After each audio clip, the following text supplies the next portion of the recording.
السلام عليكم ورحمة الله تعالى وبركاته. ما أنت يقصك إلى دعوة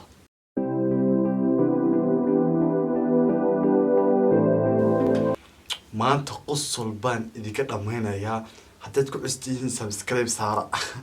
لايك تنا سيا شير تنا سيا شير تنا كقبتها كومنت أنا فرنت نقول رهبة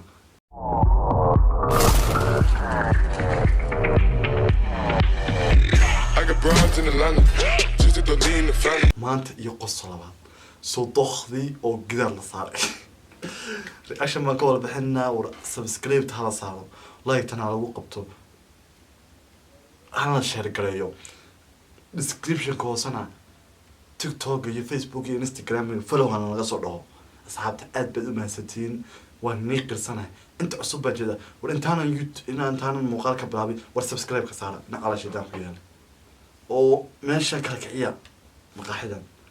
bal maanta iyo doodii university ka dhacday baan geenaya daawada gabadha waxay leedahay hadeen hooyadii dhalaana ma jeclaadeen calafkaygana muu noqdeen marka waan u ogsoon wiilkan jeclaadaan banaanka soo kaxaystiin hooyadii tahay laakiin anigu waxaan sheegayaa markii walaalahay imanayaan iyo hooyadii isagu mas'uulka ma gurigaana le xilliga doona imanay xilliga doonaana way ka baxay mas'uuliyadii meedan wada lahayn waliba sababato waxay aaminsatay guriga inay iyadu mas'uulba ka wada tahay oo sudohda haday imanaysa iyada laga fasax qaadanayo war waa wax kale war waa sheeko kale iyadoo banaabad inaadeeray joog baanay bal meesha ay u qabo aan wada iskuulimana reactionka hadda waan ka bixinayaa muuqaalka dhamaystiran shaqadiisa haday noqoto wuxuu goornaa shaqadeeda mas'uul ka mid anna guriga baan ka mas'uulahay marka wixii baxaya reerkayga isaga shaqadiisa maaha laakiin kolay dhalinyaradu way ogtahay sodohda labada sodohood inanta iyo ka inaka inanta horta hooyadeed dhibba ma laha mas'uulmo ogid dhaqanka iyo diinta labadaba inaanay mid toona meelna kaga jirin in gabadha in nikaaga hooyadii uu ku weydiisto gurigaaga iyadu waxa bay aaminsan tahay sodohda wabata guriga duminaysaba iyadu waxa aaminsan tahay haddii walaalka iyo sodohday ay guriga meesha imaadaan fasax ninkay kama qaadanayaan ay way iska imanayaan laakiin hooyadii haday imanayso fasax bay qaadanaysaa inay yahay joog markaad wiilkan aad soo kaxay aad wiilkan is hesheen macnaha ama shukaasanaysa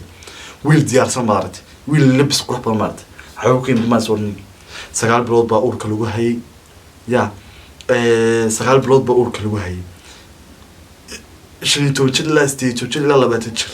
gacanta ku haysay saxara lagu kaajiyo ku saxaroon wax kasta intaaba yada dhamaysay ad wax ka inta joogtay ad shalay uu ku bartay xaqaad intaaba joogtay kasitaranka meesha waa hooyaday san fasax uga qaadan guriga haday dhidsin oo hooyaday lacagta aanaysan oo hooyaday aroos ka dhisin aroos masaas dhisay madaas dhisaya ayaray halka lagu ka joogo haddii rag aan nahay taas nahay baan ka dharay gabadh kastoo aaminsana adeera calafkaas ka xirnay labada sodohood waa isku wala mid tawiilki iyo gabadha kusoo labada waa isku mid laakiin in ani hooyadii aan fasax u qaato iyada dhici mayso bal waayahay intaa ku jooji wiilkana wiil baa jira halkana bal wiilkana aan geeyo maxamed jaamac ka socda jaamacadda New Generation horta dood waxaan moodayay waxoogaa lagu yar kala aragtidu way waana ujeedada dooda loo qabanayo laakiin markaynu ka hadlayno muhiimadda qoyska iyo waxyaabaha keena iyo doorka ay sodohdu ama ay ku leeyihiin labada dhinacba ka doonaan haadaan waxa muhiima in loo tixgeliyo badi hablahayn habliim ka hadlayay jaamacadaha ka socday aqoon-yahan kan wuxuu aaminsan yahay in gabdhaha loo tixgeliyo wax kasta wataan loo tixgeliyo xagga iska keenaya gabadh guriga horta mas'uul bay ka tahay mas'uulna meesha waa la wariyahay rag iyo dumarba ku doona ahaado meesha mas'uul waa la wariyahay oo meesha waa loo waasimeeyay marka si eegana rag baa mas'uul gabdhahay meesha yeen iska qaldamin reerka meesha waxa ka mas'uula markuu ni qof imaado ma gabadhii guriga lahayd meeba la yiraahdaa mise ninkii meesha guriga lahaa ninka guriga lahaa meeshan imde meey baa la yiraahdaa markuu qof u imanayo ama qof mas'uul ama qof kale raadin ninkii guriga lahaa meey baa la yiraahdaa marka mas-uulka guriga lambar kow waxaa le wiilkaa le lambar labana de gabadhaa le laakiin sodohdu waa maamulka boqorka meeshaba haye hadday jiilka berito loo bedelay jiilka maanta joogana ay qabaan waxaa muhiima in loo daayo inaanta guriga mas-uulka ka tahay iminka odayaashan fadhiya waxaad moodaa xoogaa in hablaha yara cadaadinayeen oo aragtidooda la yaabaneen maaha in aragtida qofka biniaadamka lala yaabo rayiguu qabo raygiisa loo tixgeliyo hadduu ku qalday hadduu ku saxsay marka waa in adna raygaaga la wadaagto marka kii saxa ku qaadanaya isaga u taala marka anigu waxaan qabaa ninkan wuxuu saaray dadka odayaashii xaggan taagnaa odayaashan aanu markan dhegaystay dooda way saxan yihiinba sababta waxay ku saxan yihiin dee marka la eego diinta waxaa ku qoran inay jannadu lugaha hooyo hoosteeda taalo kawdhay rag dumarkuna jannadu inay hoos taalo ragga lugahooga hoostood marka yaana meesha la degdeginayo oo waxaan waa in la kala saaro waa sidii saxda iyagu sheegayaan aan sii wada wiilkana cabdalahaan anigu waxaan qabaa in mas-uuliyadda guriga ay inantu leedahay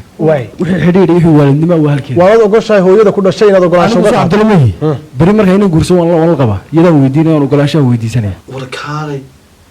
iyadaan weydiisanaya haddaan maanta soo anigu cabdalamahi haddaan maanta aan rabo inay hooyada meesha timaado iyadaan weydiisanaya sababta weydiisanaya maxay tahay waaba gurigeygii soo maaha sababta uu weydiisanayo wiilkan labaa ka keenay arrintaa kow waa inuu gabdhaa iska dhaadhicinaya meeshaa jooga laba waa inaanu hooyo lahayn wallaahi labada inaanu waxba dhaafsanayn hadduu ninkan hooyo leeyahay ha laga qariyo wallaahi ha laga qariyo wallaahi waxii qariyo hooyadii ka qariya warda maxaa keen mid kalena way jirtaa xalay aniga wiil aan saxaab nahay markuu arrintan daawanay dooda maya habeenkay dooda habeenkan ayaa wiilka markuu hadlayay wiil aan saaxiib nahay meesha joogay waxa uu ku leeyahay markaan doodan daawanay hooyadii baa ag fadhiday marka hooyadii ag fadhiday waxaan ka cabsaday in hooyaday markay arrintan aragto inay run moodo oy moodaba inaan wiilkaygii oo saanoo kale uu isaguna ku samayn karo wallaahi waa naxay buu kule beelkay go-ay bal anna hooyaday see moodaa marka rag isku wal mid maahay bajooga wada furfurayaan eekay gabadhan bal waxay tiraadeen eegana maado maxaa sababa horta aan waxaan maqlayaa xaggan oo dhan especially dhinaca ragga caatifad iyo magaratay iyo fawda bilaa xuduud aan maqlayay ma garateen sidaan sheega waayeen diintu xuduud bay u samaysay calaaqaadka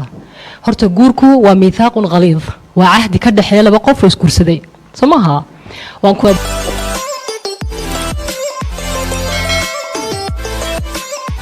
dhaqan baan leenahay waan isku ururnaa waan isku tiirsannaa waxaasoo horta waxaan maqlayaa oon de iscaad sodohda yaanay guriga ku noolaan ma saa taaba lagama hadlay horta waxa weyn anigu waxaan aaminsanahay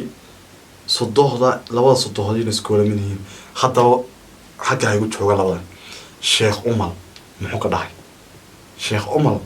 oo doodan dhageystay muxuu ka dhahay bal dhageyso doodan bilaabay sukiyadana sheekh umal la keenayo waa in xaaska idan la weydiisto يا وهدي ديدنا ما مضى ملك اللورادي أي شرع هذا وشرع غير وشرع كفر قال لي مضى شو شرع كفري وشرع الإسلام ما هو يدا ما مضى كوريجا إسكاله نين كذا هو يد أرنت وطها أرنت كشيء سواتها إني هاي لجيس ويله لجيسو أرنت وطن صحدي وحو إلي inaad guriga wiilku ka kaxeeyo uu guri kala geeyo waa arrin koonfurnimo ah gaalnimo ah waxa isticmaala dadka caddaanka oo markuu wiilku weynaado hooyadii aabihii ka maarma anaa xaqiiqanii sheegaya wallaahi bilaahi markii dadkaa gaaladu dad nala diin maaha inagu diin baan haysanaa dhaqan baan leenahay dhaqankeena iyo diinteenu waxa weeyaan inay labada hooyo ku wala sinaadaan haddii gurigaaga joogayso hooyada fasaxana gabadha uga qaadan hooyadiisaan fasaxa uga qaadanba waaba dhashay intaasi soo lageysay hay shabal sheekh umar sii dhageysanina لأن النين كذبا يجا إسكاله نبي صلى الله عليه وسلم وحيد أنت ومالك لأبيك نبو له لي وحكيد أديك يحولها جبا أبها با إذن له عليه الصلاة والسلام hooyadu waa kasii xaq weyn tahay